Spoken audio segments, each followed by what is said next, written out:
पड़ोस की मस्जिद से कुछ मिनट की दूरी पर एक सिलाई का कारखाना है, जहां करीब 50 मुस्लिम महिलाएं कादिर ब्रदर्स के लिए काम करती हैं। पहली नजर में यहाँ का सेटअप मुझे बिल्कुल भी मुस्लिम नहीं लगा। मेरा दिल कर रहा है कि मैं इन भाइयों को मुफ्ती नईम के सामने ले जाऊं। यूरोप और अमेरिका की सेक्स शॉप्स के लिए S&M गियर यहाँ बनते हैं। इस बिजनेस से सालाना लाखों डॉलर की आमदनी होती है।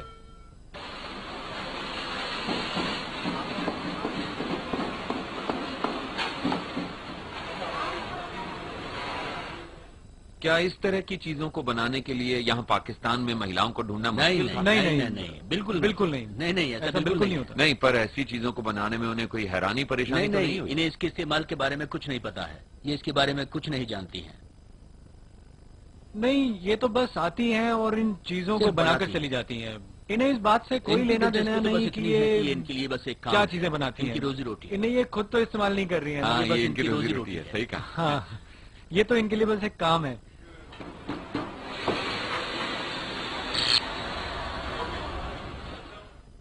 आप लोग मुसलमान हैं, है ना? हाँ। तो क्या ये आपके मजहबी उसूलों के खिलाफ नहीं है? नहीं, ये हमारे उसूलों के खिलाफ नहीं है। ये हमारा काम है, हमें बाहर से ऑर्डर्स मिलते हैं और हम तो बस इसे बनाते हैं। पर यहाँ पाकिस्तान में तो धर्म को बहुत ज्यादा महत्व दिया जाता है। हाँ, पर जहाँ तक किसी धर्म के बारे में मैं जानता हूँ, दुनिया का कोई भी धर्म किसी को भी कुछ भी बनाने से रोक नहीं सकता, बल्कि रोकता ही नहीं है कुछ बनाने से। ये तो बस हमारा बिजनेस है, जैसे कि औरों के लिए होता है।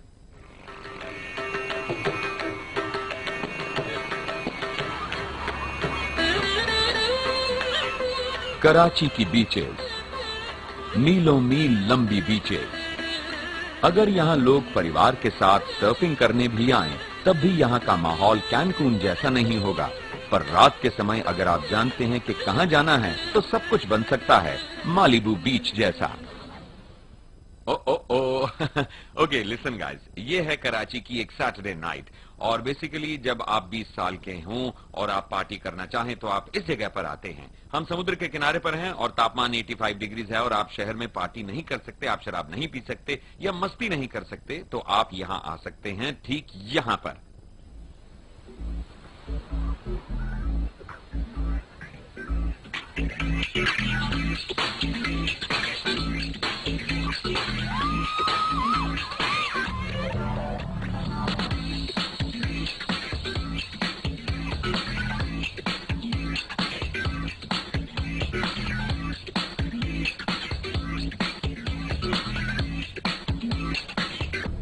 हैंकी स्पैंकी के बाद शराब खूब बहती है। साफ तौर पर हम पाकिस्तान की सदियों पुरानी परंपरा से मीलों दूर हैं।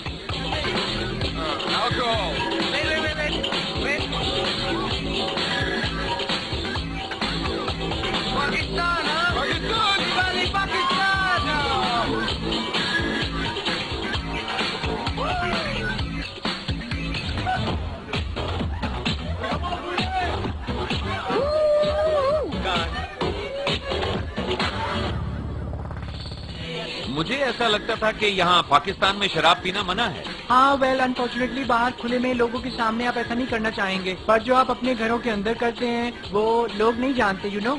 और इसके ठीक उलट जब आप बाहर जाते हैं तो आप पूरी तरह बदल जाते हैं। और यही वजह है कि जिससे ये ख्याल कि मैं तुमसे ज्यादा मजहब को मानता हूँ का जन्म हुआ। हर कोई दूसरे के सामने ये प्रूव करना चाहता है कि वो अपने मजहब पर ज्यादा अच्छी तरह से चलता है। वेल, कुल मिलाकर अगर कहूँ तो Pakistan rock. Pakistan rock.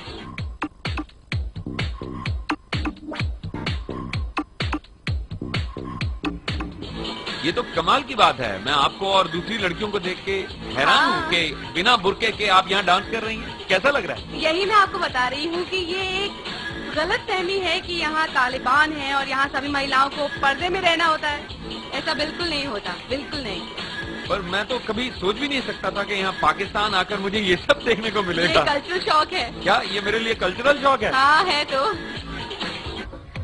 By the way, इस पार्टी में मेरा नया दोस्त है अली और ये सारी ट्रिक्स जानता है। अली, तुम्हारी तो मौज है, जरा सीक्रेट बताओ ना, तुम काम क्या करते हो? Well, I work for television. मैं अगर कहूँ कि मेरी तरह? हाँ, तुम्हारी तरह, बिल्कुल तुम्हारी तरह। क्या मैं आकर तुम्हारा कोई शो देख सकता हूँ? पूछने की जरूरत नहीं है darling, you're in Pakistan. Okay, मैं आ सकता हूँ। Just do it. जब भी तुम वहाँ आना चाहो। अगले ही दिन मैं वहां पहुंच गया जहां अली भी था, लेकिन आज उसका रूप ही बदला हुआ था। Welcome to the Begum Ali show. जैसा कि आप सोच रहे होंगे, ये कोई कॉमेडी प्रोग्राम नहीं है। ये पाकिस्तान का सबसे पसंदीदा पॉलिटिकल शो है।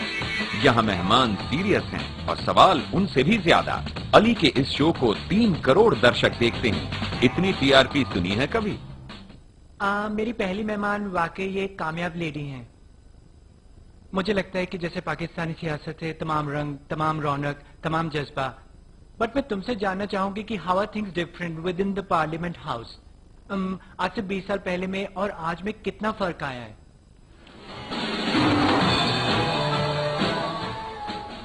आप तो वाकई कमाल हैं मैडम, आपने तो मुझे हैरान कर दिया। और ये है डिएगो।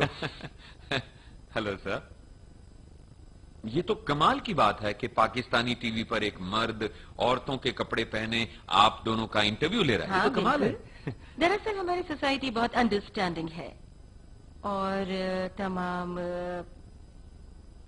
लोगों की नजरों में पाकिस्तान की वही पुरानी दकियानूसी तस्वीरें हैं। जी जी, आई मीन जब आप पाकिस्तान के बारे में सोचते हैं तो आप मुल्लास के बारे में सोचते हैं, तालिबान के बारे में सोचते हैं, आप ऐसी चीजों के बारे में तो सोचते नहीं। आई मीन एक मर्द औरत के कपड़े पहने नेशनल टीवी पे एक शो प्रेजेंट कर रहा है, और ये एक बहुत ही पॉपुलर शो भी है।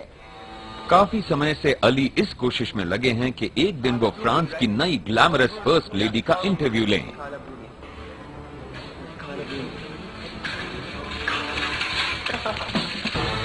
इन वर्षों में अली पाकिस्तान की सभी मशहूर हस्तियों से मुखातिब हो चुके हैं। बिजनेस लीडर्स से लेकर फिल्म स्टार्स तक अली ने सभी का इंटरव्यू लिया है।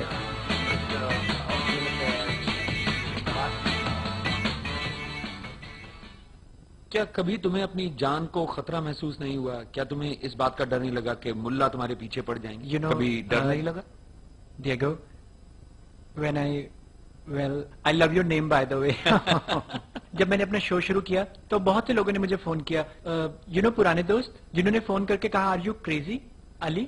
ऑफ कोर्स उन्हें मेरा पुराना नाम याद था, तो उन्होंने मुझे फोन करके कहा अली आर यू क्रेजी, तुम भूल गए हो जिस मुल्क में तुम रहते हो उसका नाम है पाकिस्तान। ये लोग तुम्हें जिंदा नहीं छोड़ेंगे, तुम अपने घर से बाहर नहीं निकल पाओगे, लोग तुम्हारा मजाक उड़ाएंगे। ऑफ कोर्स वो लोग मेरी सिक्योरिटी को लेकर फिक्रमंद थे। तो तुम किसके अधिकारों की रक्षा कर रहे हो? औरतों के, गेज के या मर्दों के? किसके? एक्चुअली मुझे लगता है कि ये सारे प्यारे शब्द जो आप लोगों ने वेस्ट में इन्वेंट किए हैं, जैसे कि होमोसेक्सुअल्स या गेज या स्ट्रेट्स या फिर ये या वो, ये सब चीजें हमारे मुल्क, हमारी सोसाइटी में नहीं चलती। बिकॉज प्रॉब्लम ये है कि यहाँ की प्रॉब्लम्स बिल्कुल अलग हैं, क्योंकि किसी को भी गे राइट्स या लेस्बियन राइट्स की फिक्र नहीं है यहाँ पाकिस्तान में। और पाकिस्तान की प्रॉब्लम ये है कि हर साल यहाँ हजार लोग मारे जाते हैं टेररिस्ट अटैक्स में और सुसाइड बॉम्बिंग्स में, थिंग्स लाइक दैट। यहाँ प्राइस हाइक है, यहाँ कमी है एजुकेशन की, तो हमारे इश्यूज बहुत बहुत बड़े हैं। तो हमारे पास ये लग्जरी ही नहीं है कि हम इन छोटी छोटी बातों के बारे में सोचें। अली, तुमसे मिलकर मुझे बहुत अच्छा लगा। Thank you so much. I wish you good thank you so much. चलो चलकर एक ड्रिंक लेते हैं। Okay, cut. हम डिनर लेने वाले हैं साथ में। डिनर के लिए जाना है, अब कैमरे बंद भी कर दो ना।